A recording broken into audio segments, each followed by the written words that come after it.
You're listening to a Roddenberry podcast.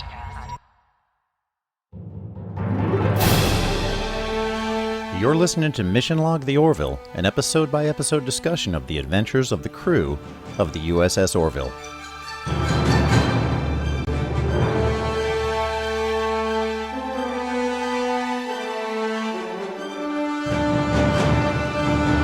Welcome to another episode of Mission Log the Orville, where each week we discuss an episode of the Orville and open up that jar of pickles to discuss the meanings, morals, messages, and to see if the episode aligns with the Roddenberry Star Trek philosophy. Except, Mike, this week we're joined by executive producer of the Orville, David, a good man. Or, as we like to call him, David, a good writer, who wrote the episodes Krill, Deflectors, and The Road Not Taken. I'm sorry, I will say his name correctly. David A. Goodman.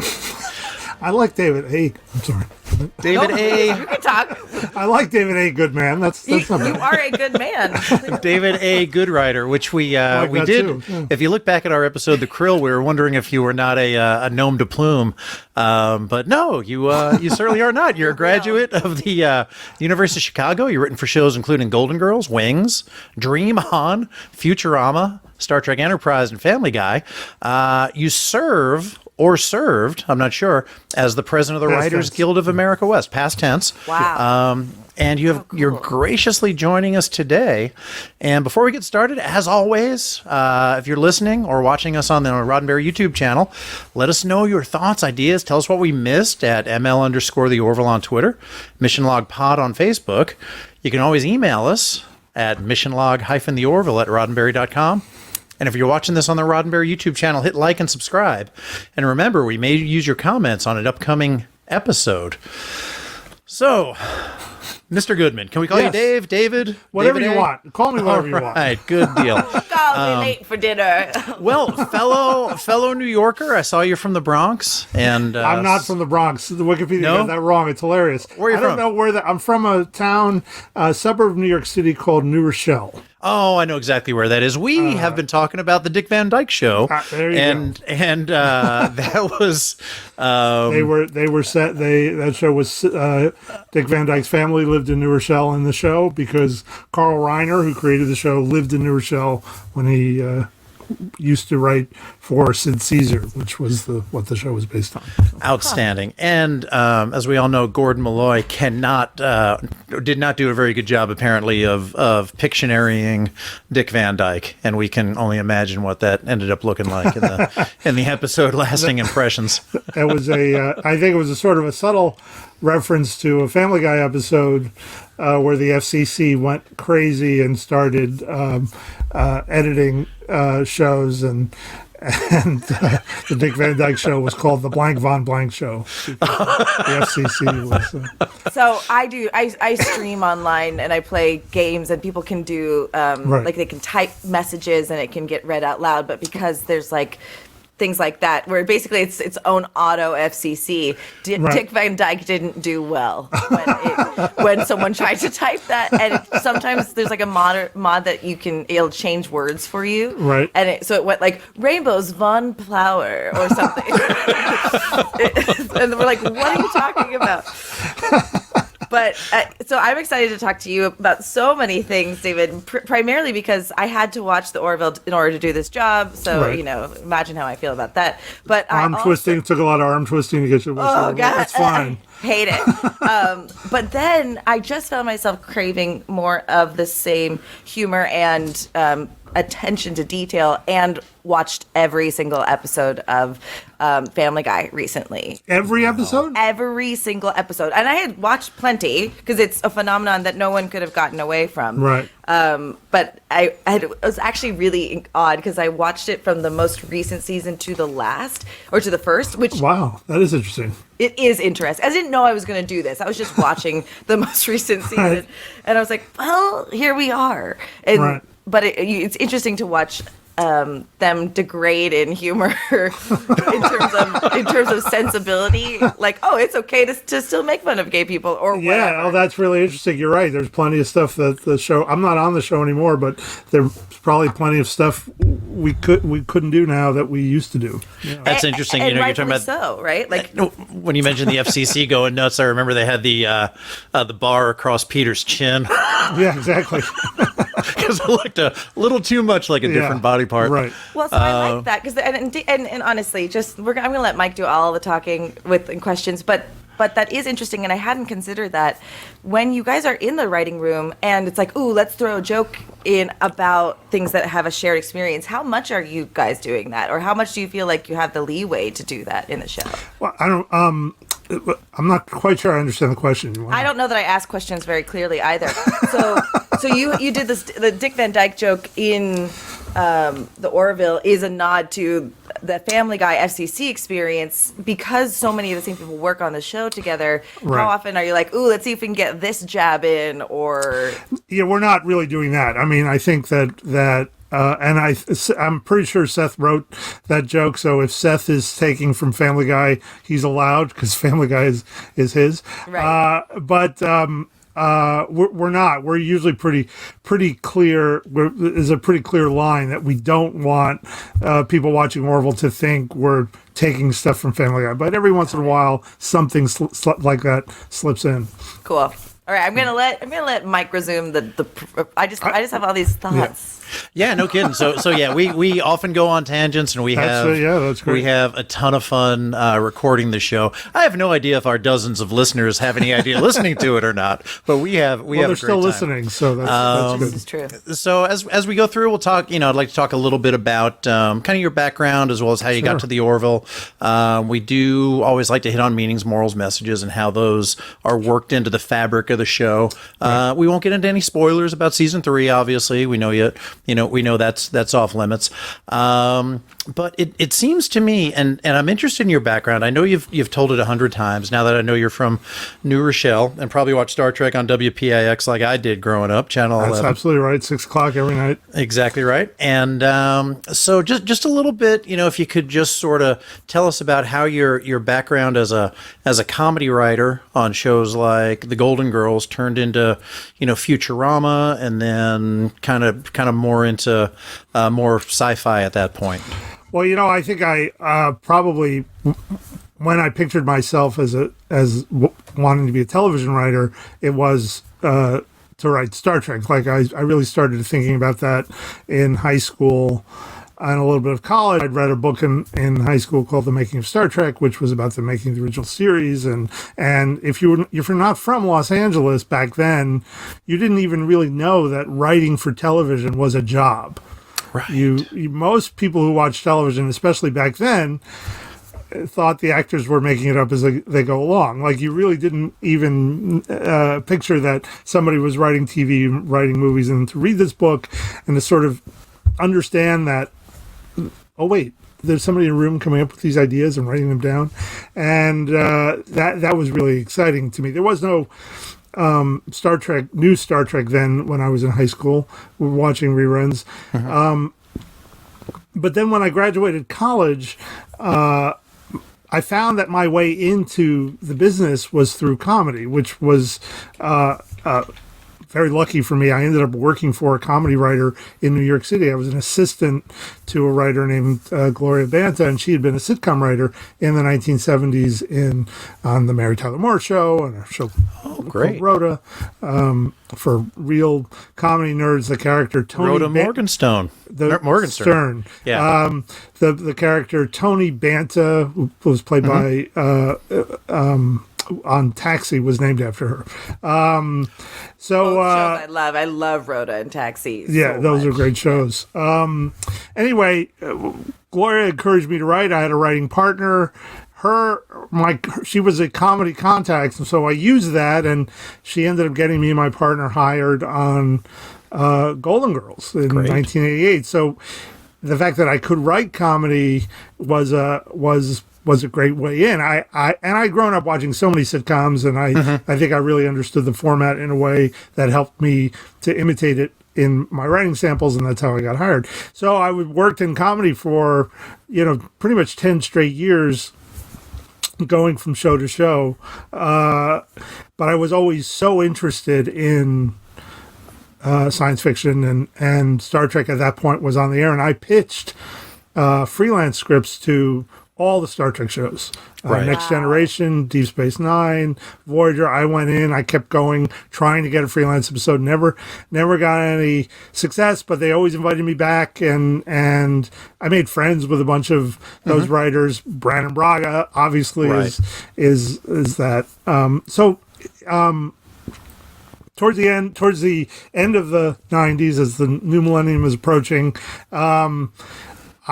I get this job on this animated show, Family Guy, which was in its third season. It had been canceled already once, and it was about to get canceled again, but I was on it for that third season. And I met Seth, and Seth is a giant Star Trek fan. And Family Guy's canceled. Seth calls the guys at Futurama and gets me a job interview at Futurama. And they hire me at Futurama, where I write the episode Where No Fan Has Gone Before, which reunited the surviving original cast of Star Trek. Well, before we started recording, he asked how long Jessica and I have been doing this. And I like to say we've been doing it for about 25 episodes, about 8 good ones. Do you get that joke, Jessica? I don't say it, but I don't know that joke. I know some. So I have yet to do the Futurama rewatch. So I know some Futurama. Well, in this Futurama episode, Fry, Star Trek has been forbidden and wiped from human culture in the 30th century, and Fry is bringing it back by finding the heads of the original cast, the heads in jars. Oh, I remember this. And in talking to Leonard Nimoy's head, who's in the head museum, says, "You remember Star Trek? 79 episodes, about 30 good ones," which was my attitude, honestly, about the original series. I'm a giant original series fan. I've written books about it, but I think that we think about 30 of those episodes are great, and the rest are, And that joke was the only joke. We played it at a Star Trek convention. Only joke didn't get a laugh. Oh, no. Nobody liked that joke. Oh, my gosh. I think I'm wrong, though. So I drop into Star Trek via the original series as well. Yeah. I was forced to watch Next Generation in order to do an improvised show of it. Really? I was grateful for it. I was actually afraid to... I think I was afraid to pit a new captain against my captain, kind of like Doctor Who. Like no one's gonna knock David Tennant off the tadpole for me. Right. Tadpole, that thing. Not tadpole's a fish. Totem pole. Totem pole. I don't know if we can say totem. Top of the totem pole. So maypole. Anyway, there it is. No, maypole's perfect. You'll find that it's my charm is my inability to find words, but I'm grateful that I had to watch it because it was kind of cool to see. Basically, Stewart's character be a different kind of evolution of Captain. Essentially, it was really awesome. Yeah, no, it's a great series, and so I was on Futurama, and that led to a job interview. That Star Trek, the reuniting the original cast, got some press and got some attention from. The guys at Star Trek Enterprise. I kind of pushed to get submitted there, and they had seen the episode, and a writer named Chris Black was a big Futurama fan, and he said, "Let's talk to David," and it goes to Brannon, and I have my interview with Brannon, and the thing I always tell about that interview is I'd been reading interviews with Brannon Braga for 20 years, and maybe not that long, but at least 10. And so I knew how he felt about Star Trek, so I just was parroting back to him things he'd already said, which he then agreed with because they were things he had said. But I was like, I think the thing about Star Trek is you can write for a Western or a mystery, and that's something I read him say in an interview, and he loved that because he'd said it. The sound of our own voice. We do, and then it sounds like somebody else is just as smart as you are. So yeah, right. But he hired me, and that so I got to write for Star Trek Enterprise. So that was probably the full shift. Well, that's really smart because I feel like when I've heard people talk about how to enter the business, the way to do it is read the trade papers, like know what's going on, like immerse yourself in the world that you want to be in, essentially. I think that's really important. I think that's I think people want some comfort level with you, that you understand what their job is and whatever you can do to educate yourself about what that job is. Because whenever you're getting hired by somebody, you're there to help them do their job. And that's a really important thing. Yeah, and that's really good advice. Not being in the entertainment industry, unless this counts, I'll defer to my co-host for that. Industry is a wide-ranging thing.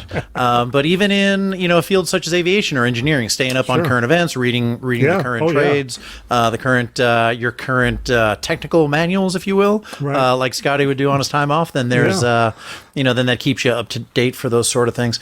So you find yourself on Enterprise. And you get a call, I think, from an unemployed buddy of yours who's looking for a job, right? Is that an oversimplification?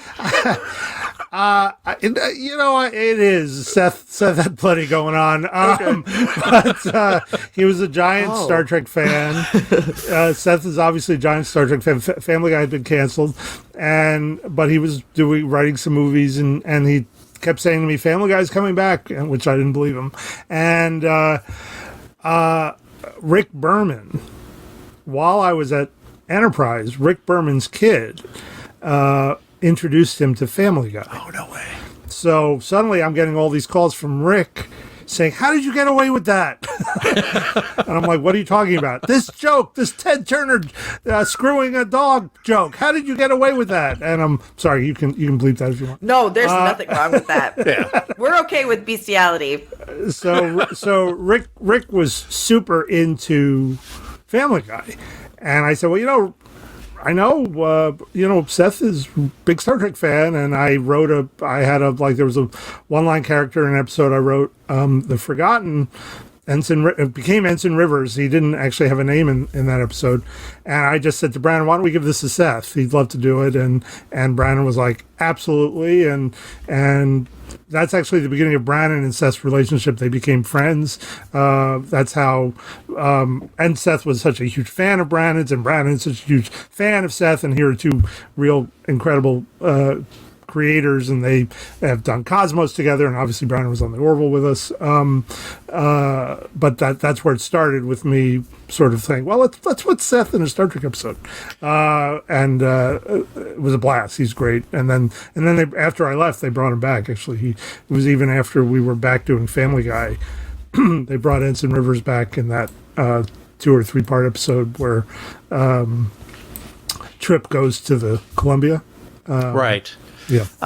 That's awesome, but it really looks like, it seems to me that you're kind of the straw that stirred the drink, that, that's how I like to present it. Yeah, absolutely. That's how I like Enterprise, and then you introduce these folks, and then Cosmos, and then the Orville, and I should be much more successful, is what you're saying, Mike, and I get it. I agree. This is a tier of success being on an interview podcast with us. By the way, very few people. Right here, I'm at the top of the heap. You're killing it. It definitely is. So you mentioned The Forgotten. Yes. North Star. Let's not talk about Judgment a little bit, and my favorite episode, Precious Cargo. Is that your favorite? I think that was the one you were going to say you didn't want to talk about. No, that's fine. It's considered like the 4th worst of all the series. Playboy did, I think, like the list of all the Star Trek episodes. Do you remember that? And it was online. I think I wouldn't Precious read such a Cargo magazine. was really close to the bottom. That's funny. I don't think it's as bad as people have to say. Like, it's bad. But an episode that is quite good. Thank you. Is Judgment, and that's why I kind of brought it up last. Yeah. With J.G. Hertzler. And he came back to play a Klingon attorney who was imprisoned, and it really helped to flesh out, I think, the Klingon race, the Klingon species, as far as, they weren't all military at one point. There were artists and lawyers and people in different fields, and kind of the military took over, and that's sort of how they got to where they are now. I think that, to me, that my inspiration for that was, we were, at the time I wrote it, we were in the war in Iraq, and I realized that, like, for people around the world in a lot of countries, the Americans are people in uniform, are our soldiers. Like, that's their view of America, is the soldiers who are suddenly in their country. And that's the Klingons. The Klingons we see are the soldiers. But there's got to be accountants at home. There's got to be doctors at home. There's got to be teachers at home. Like, we don't see them. We see the soldiers. And that was kind of what my inspiration of the show was, to say, here's this lawyer whose parents were not soldiers. He's not a soldier. And it was sort of talking about how I viewed America, that we were becoming at that moment in time after 9/11, there was really an emphasis on a militarization of our goals around the world, and positive or negative. I wasn't even sort of casting a political view on it. It was more, we were attacked and we were like, we're going in. And that I thought was an interesting thing to talk about with the Klingons, that was what happened to their society. Yeah, they kind of behind that facade that you see on their front lines, there is a deeper and broader citizenry that you can see. Yeah. Excellent. Now, J.G. Hertzler, great, so great in that part, so good. Last name. Root word of his last name is Hertz. Was that inspiration for the Avis? You're really reaching there, Mike. Okay, good deal. I'll strike the question off the table. No, the Hertz Avis is opposite. Oh my God! What? Come on, Mike. All right. I think it was Seth who wrote the Avis "We Try Harder" joke, and if it wasn't, it was another writer who wrote it, but that's probably why we called him Avis, just so we could do that joke. So I think that's what I thought was, how great would it be and you can milk that joke in season 3, I'm sure too. Oh, it is the gift that keeps on giving, I think. Yep. Now, as far as our boss Rod Roddenberry he had some specific questions one night about the humor and the use of it, and the show when it first came out. I think people have often said Family Guy in space, and clearly that's not what the show is. But I kind of wanted to get your take on the use of humor in the show, and just a little bit of background before I get started. Gene Roddenberry took a format that he was familiar with, which was action adventure westerns, and kind of combined that with sci-fi to tell these stories from a global perspective. Using that kind of wagon train to the stars format. And I look at, Seth MacFarlane and his ability to use satire to look at issues, human issues from a global perspective, and kind of combine satire with sci-fi. You had mentioned in one of your interviews before about kind of the difference between satire and spoof, and you said they're different things, but I from what I heard, I don't know that you really got into what the difference is and what sort of the pitfalls are. Well, I think that to me and I don't know that, like, I don't think Orville's satire. I mean, at all. I mean, I think that what happened with the show at the beginning, where that confusion that you say of like being Family Guy in space, is more a function of what Seth's brand is. So that Fox trying to sell the show to Seth's fan base, which is huge, wanted an emphasis on the humor. So there was confusion, I think, when people started watching the show and saw that, in fact, we were taking the science fiction element and the dramatic element very seriously. And more seriously as the show went on. Yes. I mean, I think that, and Seth himself has said this, that he stopped leaning on the jokes too. I think there's nobody funnier than Seth, as far as I'm concerned. Nobody who understands humor and what makes people laugh better than he does.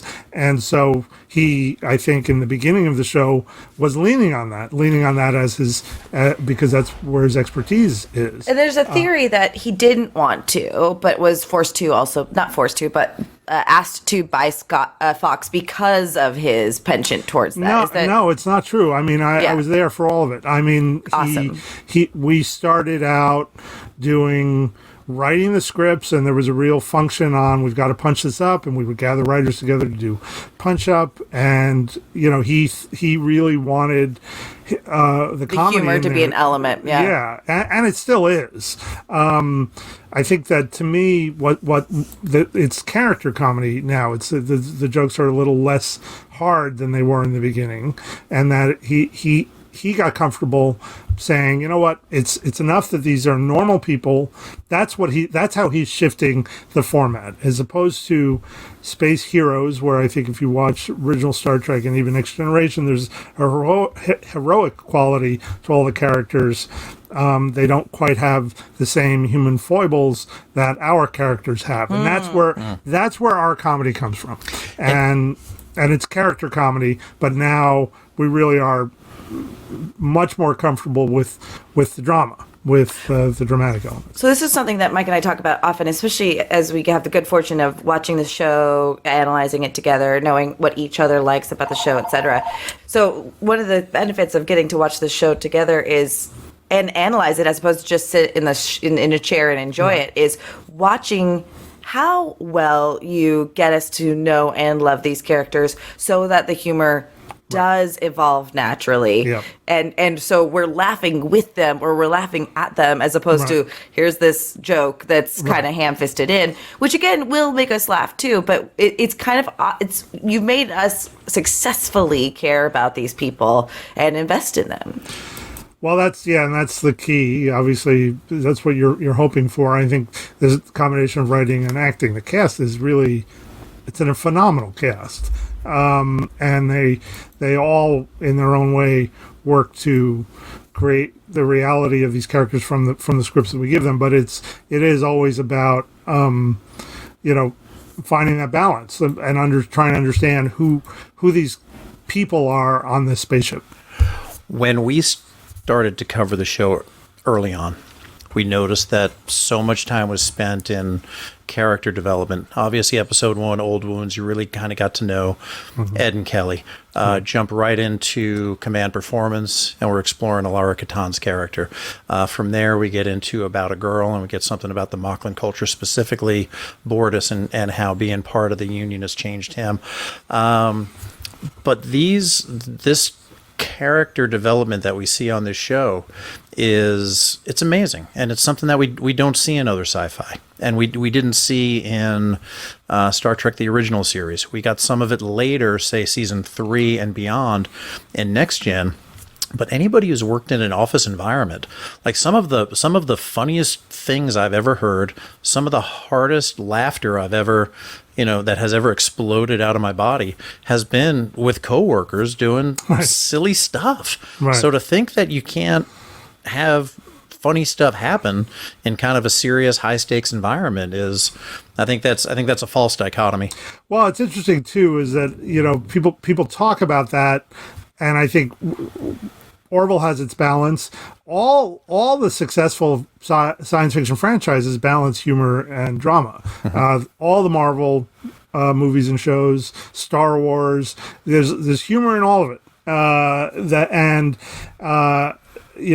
That's all we're doing is our version. So it's a style of humor that's specific to our show and our situations, but so much successful genre Buffy the Vampire Slayer mix drama and comedy, and because life mixes drama and comedy.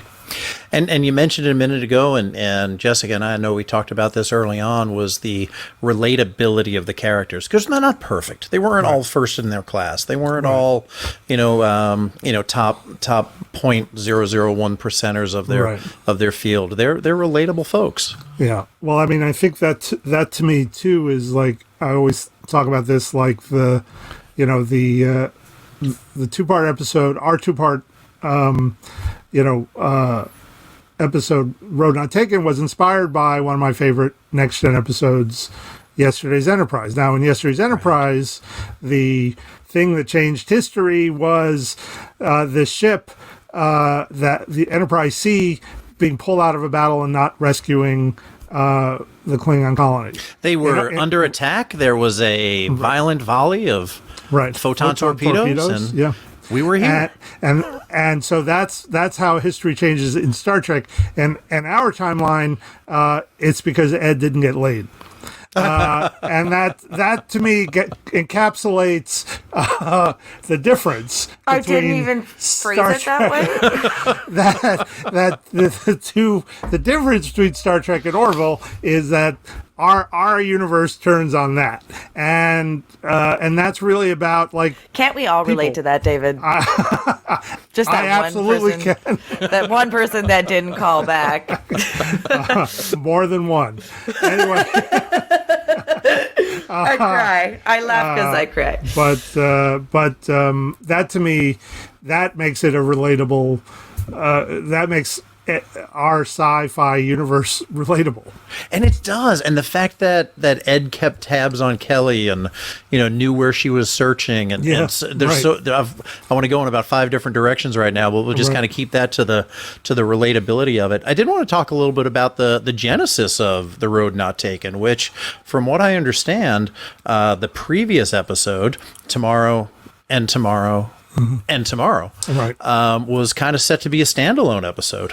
Memory wipe worked. Boom. We couldn't figure out the ending, and we were having a lot of trouble figuring out how do we end this in a way that's satisfying. And so, really, because we were having so much fun with the 2 different versions of Kelly, and we wanted to send Kelly back, and we thought about not sending her back, but that felt a little similar to Second Chances, the Next Gen episode, which had that great ending where the second Riker doesn't go back. Goes back and becomes a Maquis in Deep Space Nine, and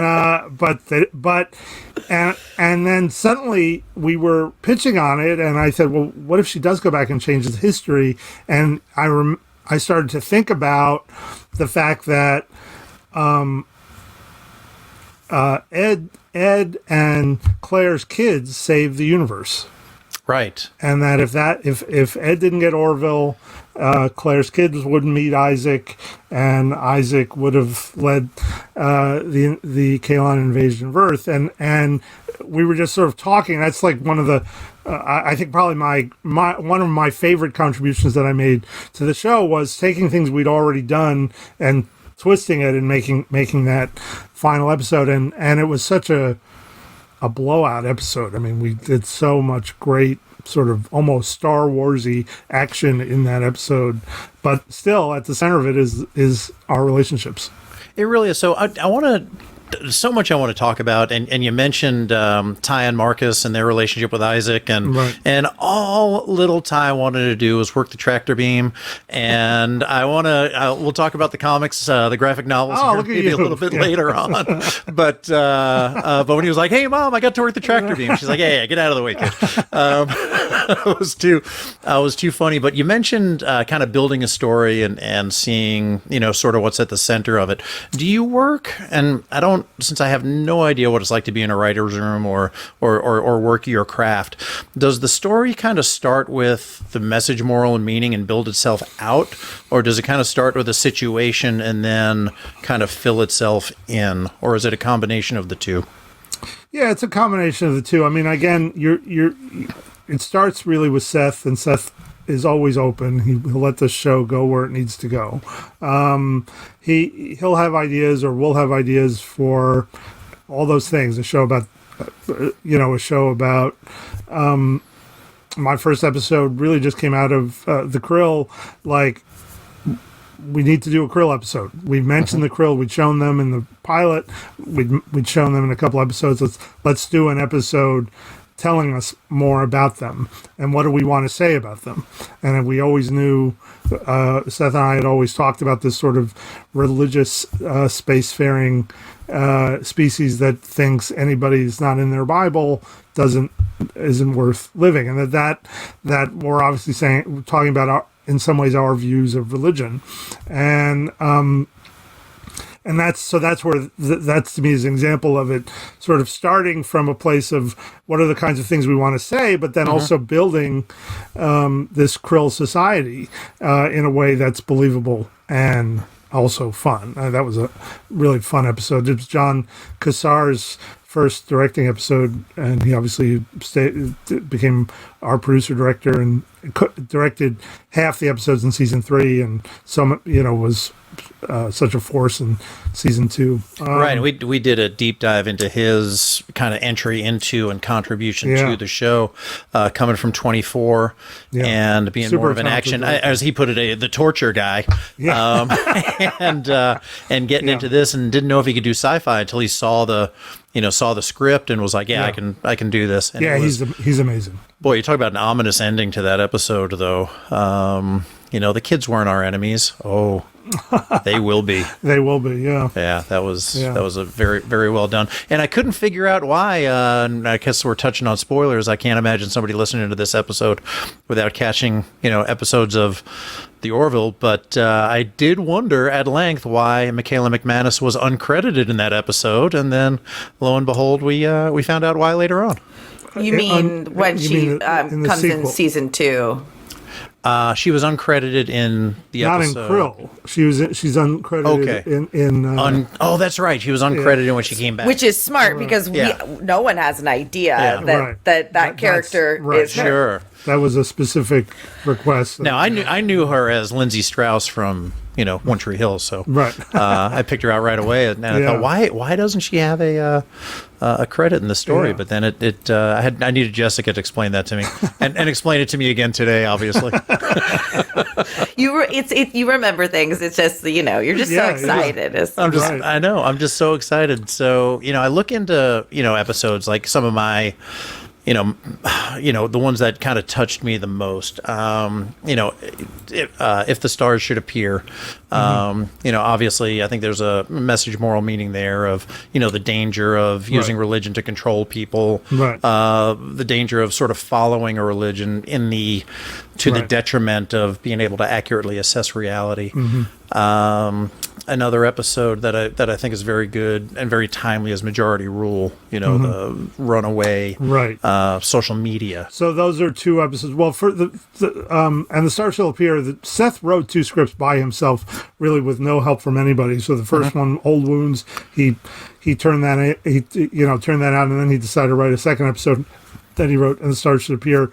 I read it and gave him thoughts, but he had already done all the work, so those are really his. The Majority Rule came out of, again, really, let's do something commenting on social media, commenting on canceling, commenting on that, and the out of control nature of that. And so it was really constructing something, constructing a story around that.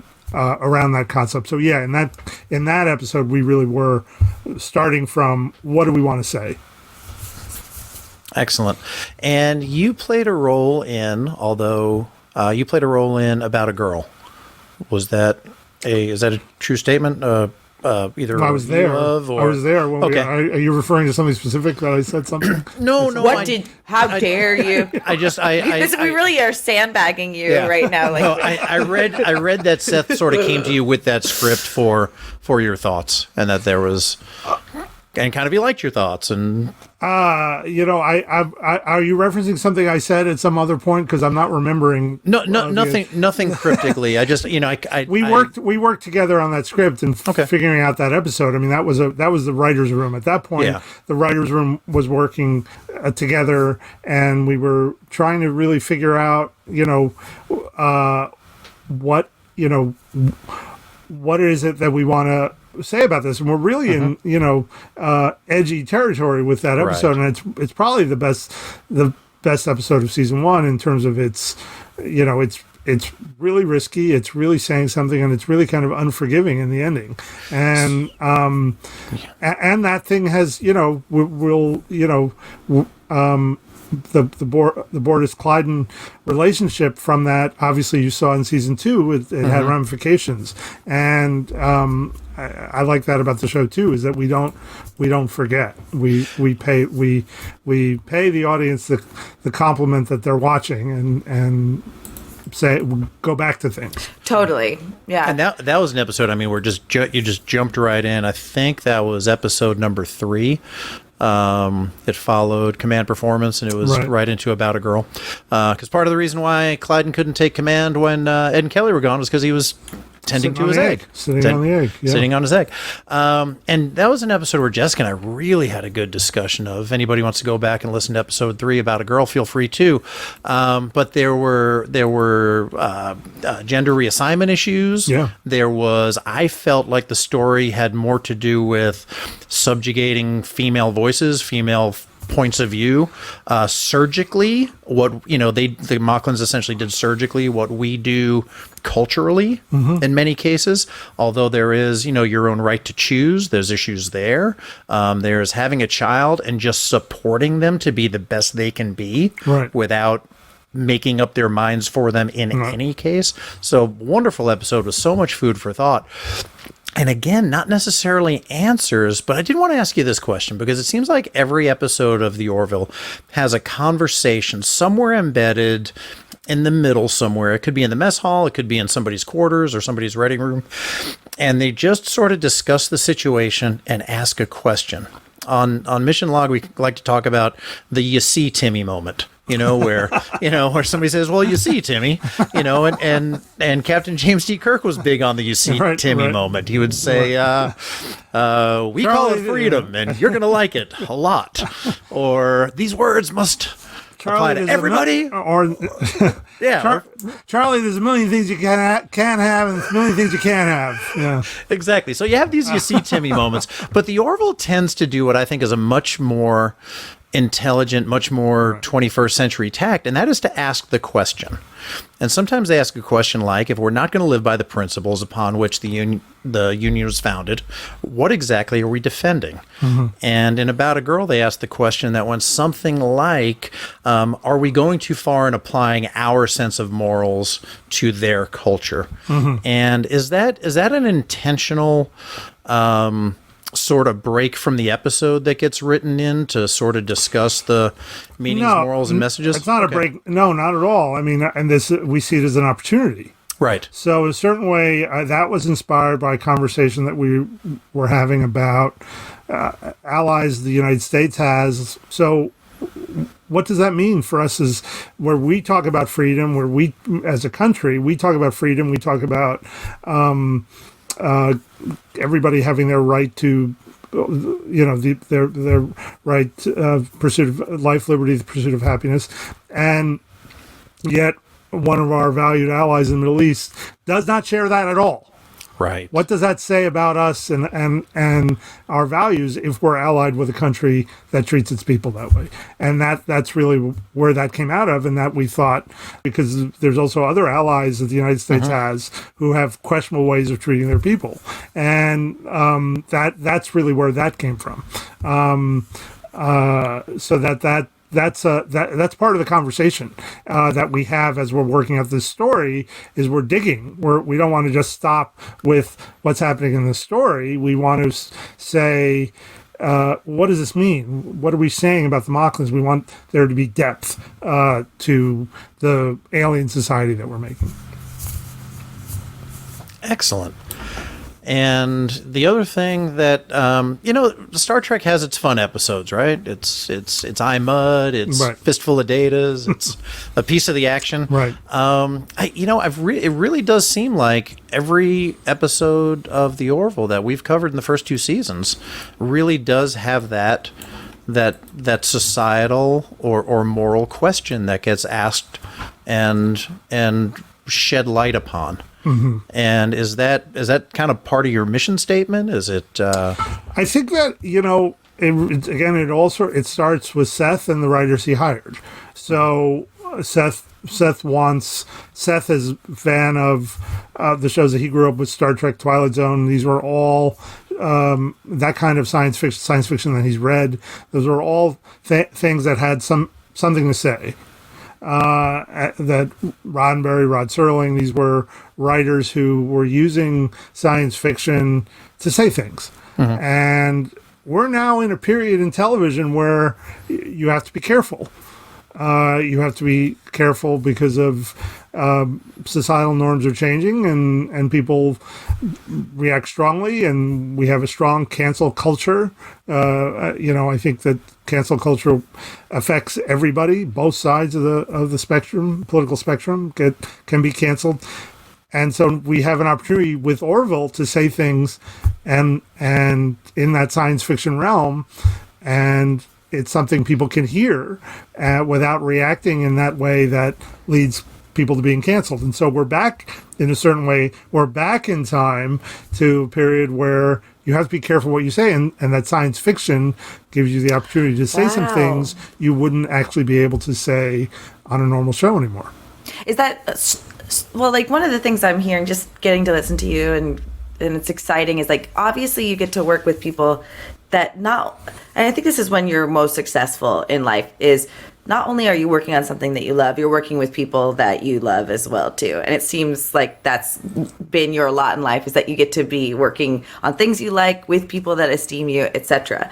So there is a kinship in ideals, or like an exchange of ideals through that as well. Right. Like you obviously all, to some extent, agree on some things. So how prevalent is the conversation? We disagree. We disagree on a lot too. That's exciting though too, because that's respect, isn't it? Yeah. No. Absolutely. And it's. I mean, Seth and I have had knockdown, drag out arguments over all sorts of things. But at the end of the day, we're still friends, or at least I hope so. But that's part of the conversation too, is that we're making our points. Because you never are explicit, especially in the Orville. You're never explicitly saying there's one right way, and it isn't on its high horse. No, we're not. We're not delivering a political tract. Some people might say that, as we talked about earlier, or how we've presented religion. Some might say it's anti-religion. On the other hand, we look at the Mocklins. To me, the Mocklin Society, and one of our best characters on the show, Bortus, is full on Mocklin, right? And he can be tortured about his society, but he believes in it, and we're saying something positive there too. That you have an acceptance from your society. So we're never going to have a clear cut. Same thing with the krill. The people who are part, they're a krill that we like. So like it's right. That's I also, definitely ship him and Michaela McManus. I ship that. I shouldn't, but I do. Right. Yeah. There's some things that you get credit for too, or at least I give you credit for, by bringing like in about a girl. Because you're right. Like, I have to imagine the cancel culture conversation is prevalent in every writer room right now. It has to be. Yes, absolutely. Which is good, because I'm not going to say it's a bad thing to make yourself a little bit more like, okay, how are we going to affect... It's not even so much, oh, we can't say this. I'm lamenting that. It's recognizing that there might be some people that you can offend, and how, looking outside yourself, gaining more empathy. Yeah. But you also have... Now that it's on Hulu, it's a little bit different, but there was a benefit, and maybe you can speak to it, to being on Fox and bringing conversations that weren't on the forefront on major network television, like About a Girl and stuff. So there was like a cool responsibility that you guys had with going, hey, we're not going to tell you exactly what the right thing is here, but let's talk about gender reassignment and those things. Yeah, I mean, I think that's true. I think that the business of how people watch television is changing enough so that the fact that we're moving to Hulu doesn't in any way limit that. People still will find it, and if not more so, yeah. Right. I mean, I think the audience is getting sort of spread out over all the streamers now in a way, and but yes, at that moment in time, before the streamers had really taken over, to be on Fox and to be reaching that audience and saying these things to our audience, exploring these issues, was exciting, and that hopefully that audience, we reached that audience with Hulu. I mean, Hulu was very successful. I'm not really too worried about it. And I wouldn't be, but I guess I think it's just more exciting to me and commendable that you all didn't walk away from that opportunity, but instead doubled down on it and said, we're not going to be afraid, because I really do believe that if you're honest and you do your gosh darned best, that's gonna come, like the cream's gonna rise to the top, essentially. Yes. Yeah. No, and again, that really does start with Seth, who wants this, who's, he's got a vision, but he's also an amazing collaborator, and he hires people who he respects, and that the staff of the show, all those writers and producers whose names you see are people whose opinions he respects, and we all work together to take some risks and as you say, really double down. That was really important to us.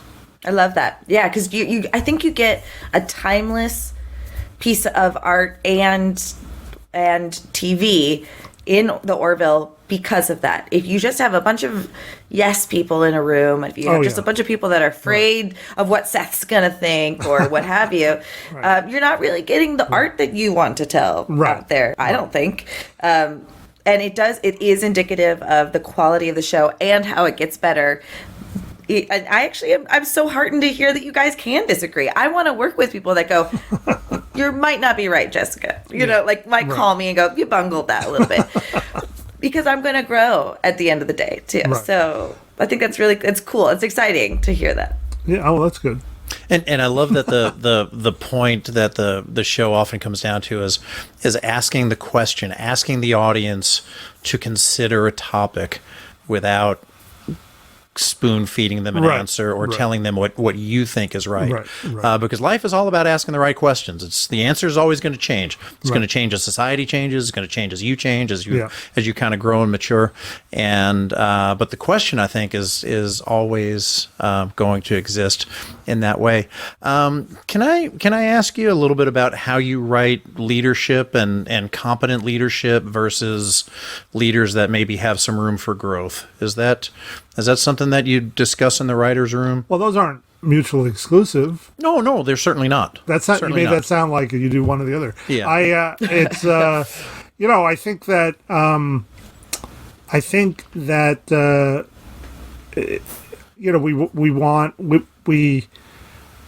we all sort of carry around that sort of ideal of the person who we want to be, and the person, the parental figures in our lives, the mothers and fathers we want to be, the boss, and so those are, you want people who are going to have the right answer. You also want people who are going to listen to you and what you need, and that's always again, I think those are writers have ideals that they invest into characters, and Ed and Kelly, I think, represent those ideals of that writer's room, of who we'd like our mother and father to be, I guess is what I would say. I have a question. You don't have to answer it because I don't think it's spoilery, but this is, again, we know that I like to ship things. Do you agree that Ed and Kelly shouldn't be together because of their power position? You mean they... So she rests on the laurels of that. Wait, I'm not quite sure who you make it sound like this is a conversation happening somewhere else that I missed. No. So the show, she does not want to get back together with him because she's her ex. Oh, she said in the episode. Do you think that? Do you agree with that? Do you think that, like, because they're in that position of power, or is she just saying that? Like, I want to know where David falls in that romance of it all. It's interesting. I mean, I think they are already together. Like, that's the. Oh. I mean, the scene. Some of my favorite scenes of the show are Ed and Kelly, just because one, I love those two characters too. I love both actors, and so I get to eat my cake and have it too. That I don't have to. There is sort They of don't have already, to kiss in order for them. Well, to, yeah. I mean, I want them to, but but to me, like, it's like that relationship is so rich because of one, how we write it and how those two actors perform it. Right. And I think Seth and Adrienne have great chemistry together on screen. So to me, I sort of already have it. I don't know that I need to make them get married.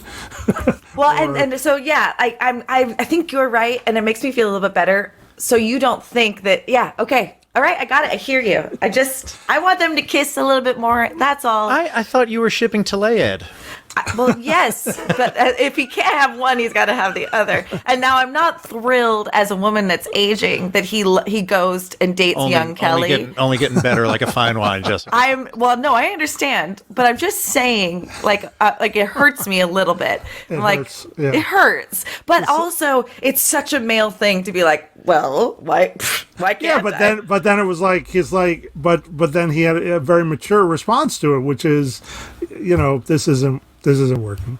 Well, and I think that's what I love too about Ed is the idealism that he exemplifies, right. And going into his optimism does make him a good leader, and also knowing who to surround himself with in order to make himself an even better leader. I think his optimism, his idealism, his vulnerability, the fact that he does show that he is at times scared, at times unsure, right. That way you can get help from other people instead of, not having all the answers and being unwilling to get all the answers. Right. So his arc from episode 1 of blaming Kelly for the breakup to tomorrow and tomorrow and tomorrow, where he realized a lot of this was on me, man. Yeah. And that last scene where he said, I apologize for the next 5 years, and looked right at present Kelly and said, for the neglect, for being gone so much. Oh, it's a beautiful scene. You could see how far he had gone but since then. he made her break up with her. Like he actually, that's him saying that made her go, oh, we can't date, Right. So it wasn't. And then caused ruin history. It's kind of like saying, they got it back. It is kind of like a guy saying, I didn't mean to hurt you. I'm sorry you're mad. Well, it's not dissimilar. So you're right that there's some arc there, but it's like, you know what? Take a knee, buddy. Like, just take a knee. Can we talk about the graphic novels a little bit? We sure can. I call them comic books. All right, the comic books. I didn't I think he was trying to be respectful. I know. It's like, come on, man. I love them. I bought three different. I think there's 6 stories, two in each volume. Yep. Loved it, but question for you, I was a little confused. Ed did ask the question, who was it that said risk is our business? And he was like, I don't know. I'll have to Google that.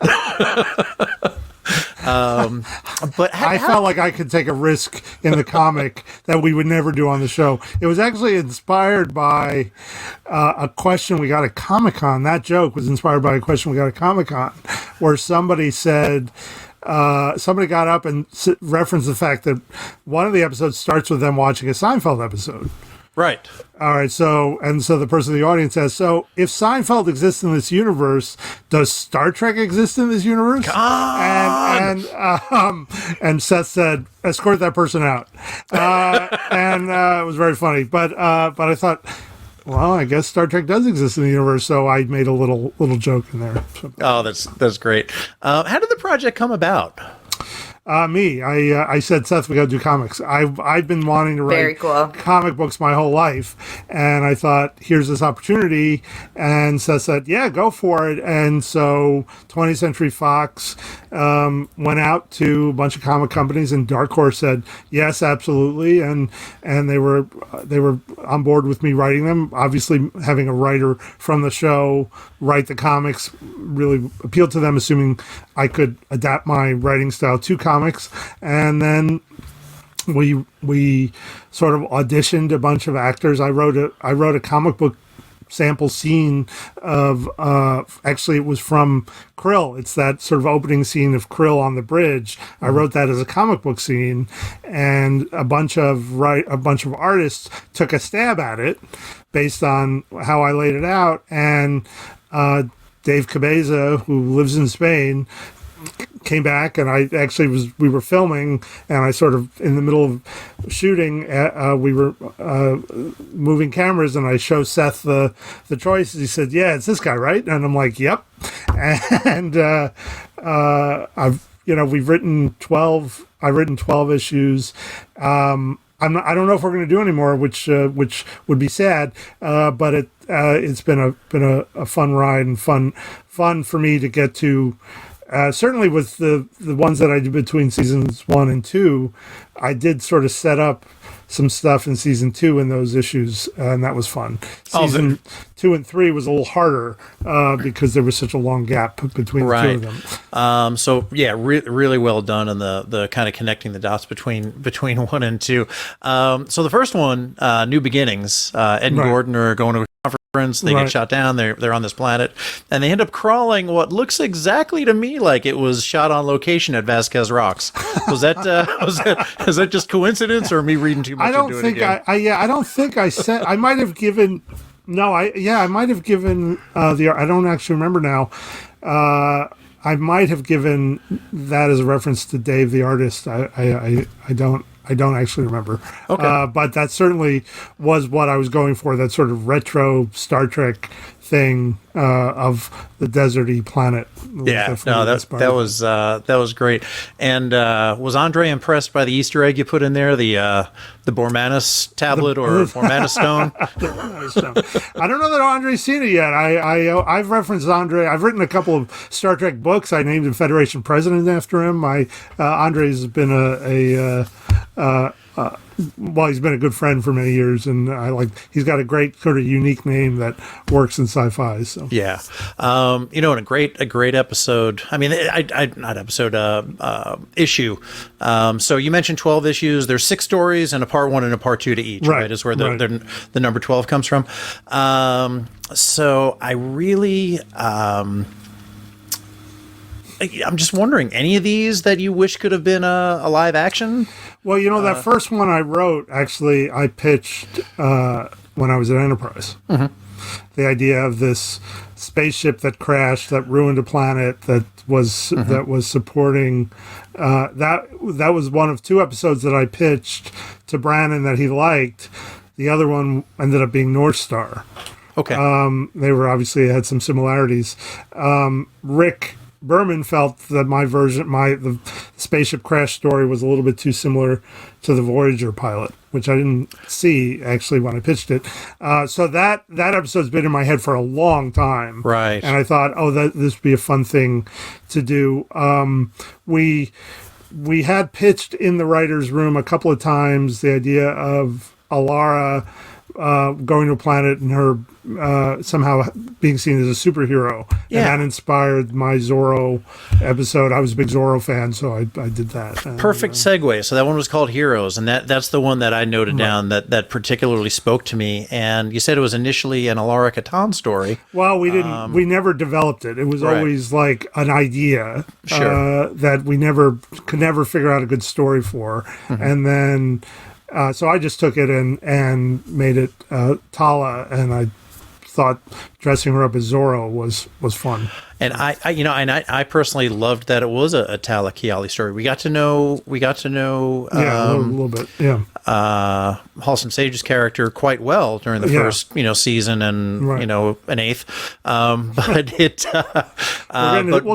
we're seeing more Tala in season 3. So that's good. And we really that was nice to kind of see her kind of star in her own story, even if it was that. So just digressing a little bit, because we're all over the place. Yeah. You mentioned some more in season 3. I don't want to stay, and again, no spoilers or anything like that. But man, the show had a lot of momentum going into the second half of season 2. Right. It started to get more accepted by the critics. The viewership went up. Just a bunch of momentum, and I think people are excited about it. You think that momentum has been kept kept alive somehow. It's been approximately about 9 years between seasons. You think that would ruin the momentum, or it's just that anticipation bringing it up to a boiling point and helping it out? I think that what's great about season 3 is it's Orville New Horizons. It's almost a reset. and the ship looks different. The bar for the production value of the episodes is up. So like the 2-part Kaelon Attack on Earth in season 2, which was our biggest episodes, would be sort of considered in season 3. Well, just sort of one of our normal episodes. So That's cool. Every episode's a barn burner. I mean, it's like such amazing storytelling throughout the season. I mean, I can sort of speak in those general terms. I'm so proud to be part of this season, so that I even feel that if somebody came to Orville in season 3 had never seen the show before, they're going to enjoy this show. It's really something. But there's also so much for the fans who obviously, I hope, have stayed with us and are going to come back. I think they're going to be very pleased with what we get. Will it continue to have more or less an episodic format to it, with obviously character development continuing throughout? Or yeah, I mean, this is not a serialized show. Good. But we tell a story over the season. We both season 1 and season 2 had a focus. had a focus, a story arc, and we have that in season 3 as well. Excellent. Is there one thing that you really hope audiences walk away with, whether they're new or old, to the Orville, based off of what you think you guys accomplished? What a question. Does it make sense? Because I know I really Totally knocked it out does. of the park. Totally does. I think it's a great question. I grew up on Star Trek original series, and that show expanded my mind. I read because of Star Trek. I started not just reading science fiction, I started reading history. I started reading because that show sort of excited my mind and gave me ideas about things that I was interested in that I didn't know I was interested in. So that's what I always hope for the Orville, that we're doing the same thing, that for somebody watching the show, we're opening minds and encouraging people not just to stop with the show, but to sort of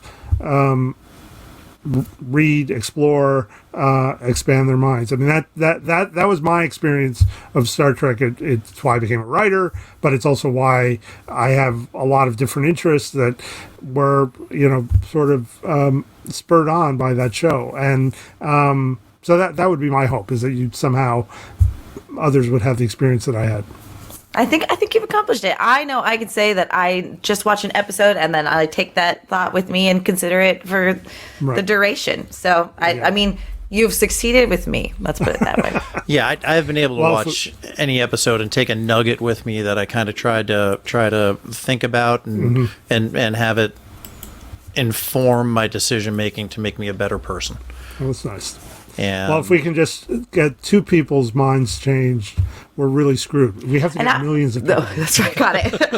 I was going to say I'm important, but you're right. You're right. We can tell 2 friends. We're using this show to tell at least 2 other people, and so on, and so on, and so on. So Shampoo. are we? A couple of questions for you, Sure. real quick, if you don't mind.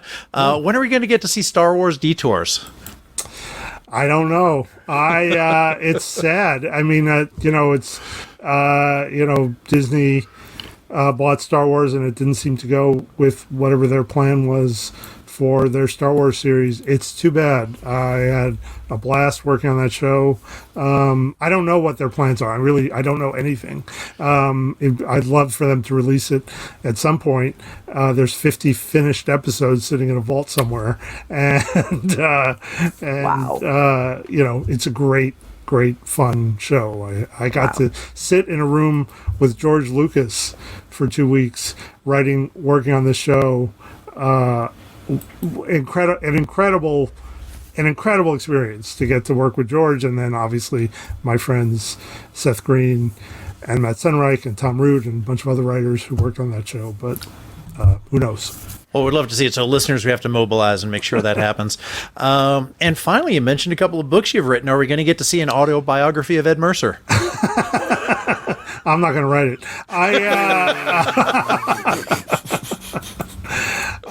Those were fun my autobiography of James C. Kirk and Jean-Luc Picard and my Federation history book were fun books to write. I don't think I'm going to go back to those worlds, but I am writing another comic for Dark Horse that'll come out probably beginning of next year, which I'm excited about, which I created, which is called Space Job, and it's sort of in this realm, so I'm very excited about it. And, is Space Job a new sexual position? It is not. Okay. But it's a job. Okay. It's a job in space. I'm so excited. That's exciting. So that's our big hot take for this one. So we got something coming up. Yeah. Any other projects you're working on in addition to the Orville that you want to let our listeners know about? I mean, this is completely different from the resume that you and I, the three of us, have talked about.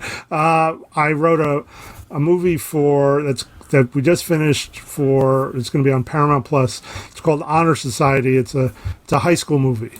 And it stars Angourie Rice, who you may know from Mayor of Easttown. She played Kate Winslet's daughter in Mayor of Easttown.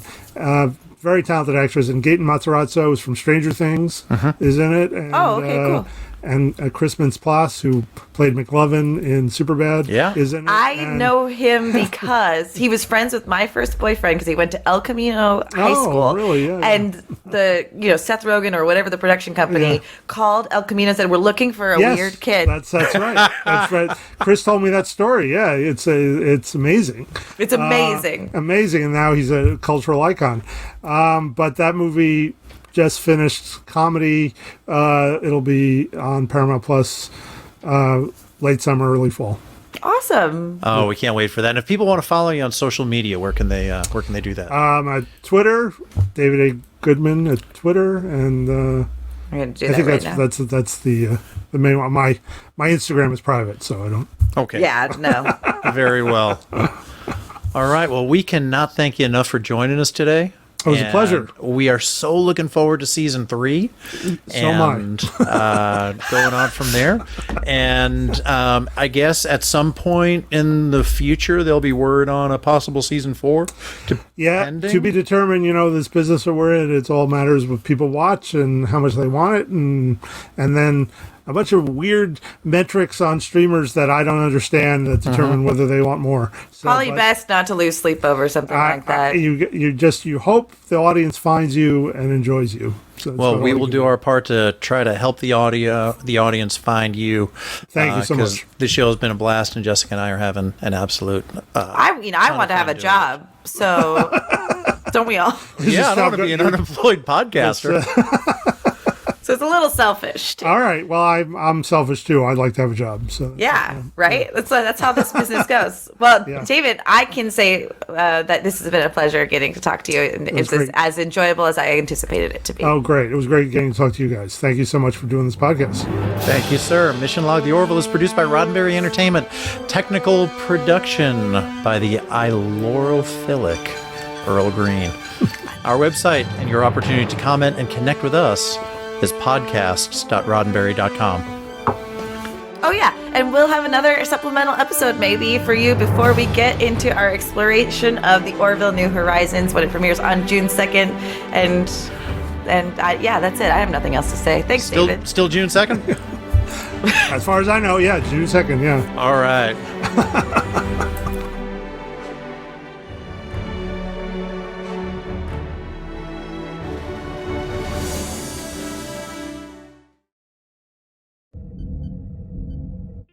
This is a Roddenberry podcast. For more great podcasts, visit podcast.roddenberry.com.